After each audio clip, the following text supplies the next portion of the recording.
Women's T20 world cup 2026 చూస్తున్నటువంటి ప్రేక్షకులకు స్వాగతం.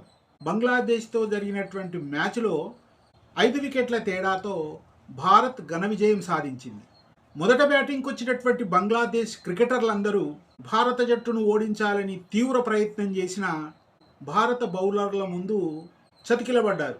ముఖ్యంగా రేణుకా సింగ్ బౌలింగ్లో 1 వికెటు, నందిని కాటన్ బౌల్డ్గా చేసినటువంటి 1 వికెటు, ముఖ్యంగా చెప్పుకోవాల్సినటువంటిది రాధా యాదవ్ నెదర్లాండ్స్తో జరిగినటువంటి మ్యాచ్లో 2 క్యాచ్లను విడవడము, ఈ మ్యాచ్లో కూడా 1 క్యాచ్ విడిచినప్పటికీ పట్టుదలతో చక్కని నైపుణ్యంతో బౌలింగ్ చేసి 28 రన్నులు ఇచ్చి కీలకమైన 3 వికెట్లను పడగొట్టడము భారత విజయానికి బాటలు వేసింది.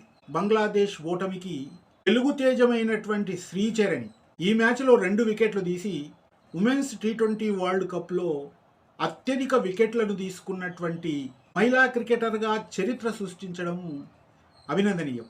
137 పరుగుల లక్ష్యాన్ని ఛేదించడంలో భారత జట్టు క్రికెటర్లు ఏమాత్రం తడబడకుండా ఆడి విజయాన్ని సొంతం చేసుకున్నారు. మొట్టమొదట బ్యాటింగ్కి వచ్చిన స్మృతి మందన, షఫాలి వర్మ బాగా ఆడుతుందని ఆశలు పెట్టుకున్నటువంటి స్మృతి మందన తొందరగా అవుట్ కావడం, షఫాలి వర్మ బంగ్లా బౌలర్లను చక్కగా ఎదుర్కొంటూ 53 రన్స్ చేసి జట్టులోని ఆటగాళ్లందరూ తమ వంతు భాగస్వామ్యాన్ని అందించారు. ఫలితంగా 5 వికెట్ల తేడాతో బంగ్లాదేశ్ పైన ఘన విజయం సాధించారు. చావో రేవో అనుకొని ఆటలోకి దిగినటువంటి భారత జట్టు బంగ్లాదేశ్పై విజయంతో సెమీఫైనల్ ఆశలు చిగురించాయి. వచ్చే మ్యాచ్లో కూడా చక్కగా రాణించి సెమీఫైనల్ చేరుకుని భారతదేశానికి కప్పును అందించాలని కోరుతూ ధన్యవాదాలు.